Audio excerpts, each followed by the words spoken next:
Love Stories the Ancients Believed in, Part 2. Europa and Zeus. Zeus was the great god of the old Greeks. The Romans called him Jupiter. He was extremely romantic and had any number of love affairs. Being a god, he had a vast advantage over human lovers. It did anxious fathers no good to hide their attractive daughters, because Zeus could assume any shape he liked, and no locks or walls could keep him out. He admired Europa, the daughter of the king of Phoenicia, who tried to keep her safe from sweethearts by surrounding her day and night by dozens of the most beautiful maidens, on the theory there is safety in numbers. But Zeus changed himself into a white bull. Encouraged by its amiability, Europa climbed on its back. As soon as she had mounted, the crafty god rushed into the sea and swam with her all the way to Crete, some hundreds of miles away. There he assumed his own shape, and their first son became the first Minos, or ruler of that rich island, which for several centuries ruled all the Mediterranean. Selene and Endymion. Selene, the goddess of the moon, who the Romans called Luna, saw one night a handsome shepherd boy named Endymion sleeping on Mount Latmos in Greece. She fell in love with him, and to please her, Jupiter made Endymion the gift of perpetual youth, but because of the celestial modesty of the goddess, he also cast him into a perpetual sleep so he would not embarrass Selene by looking at her. Endymion would never get old, but also he would never wake up to enjoy never getting old. Of one so singularly gifted there can, obviously, be few adventures to record. Yet the goddess Selene seems to have been entirely satisfied with the arrangement, and the old Greeks and Romans who believe this curious story seem to find nothing funny about it. Hercules and Dejanora. Hercules, the original strong man of mythology, married a Greek beauty named Dejanira. One day, while traveling, they came to a wide river where a centaur, a creature half man and half horse, earned a living by ferrying people across on his back. His name was Nessus. Nessus tried to run away with Dejanira, and Hercules shot him with an arrow. The dying centaur told Dejanira to take some of his blood and keep it, because it would preserve the love of her husband.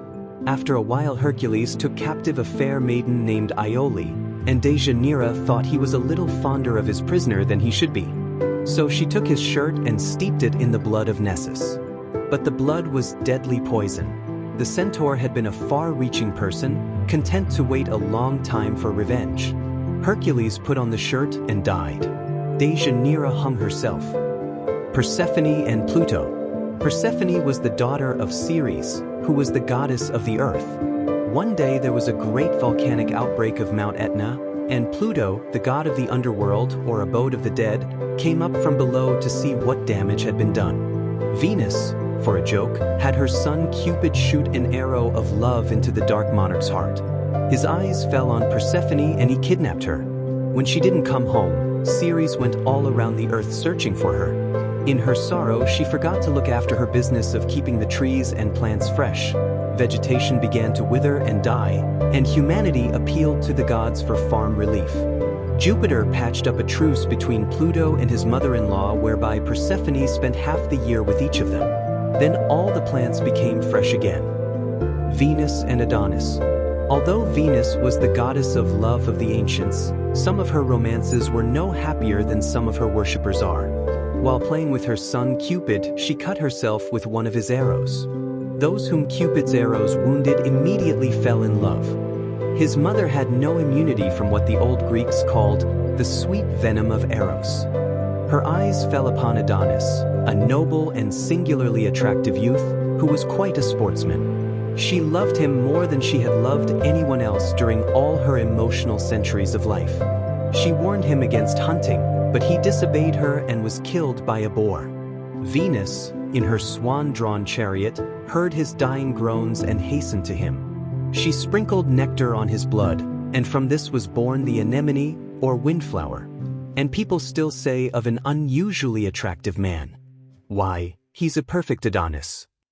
Medea and Jason. The king of Colchis had 4 singular possessions: a ram's fleece that was pure gold, a pair of fire-breathing bulls with brass feet, dragon's teeth which sewn in the ground turned into soldiers, and a daughter named Medea, who was a sorceress.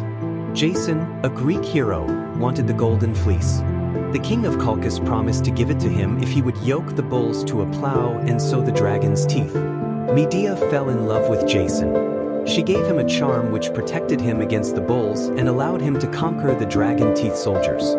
She even rejuvenated his father with a remarkable potent containing moonlight, sand, pieces of turtle and crow, frost, and a screech owl's head. Jason was ungrateful. He sailed away with the golden fleece. Jason's ship was named the Argo, from which we get the name Argonauts, for seekers of gold.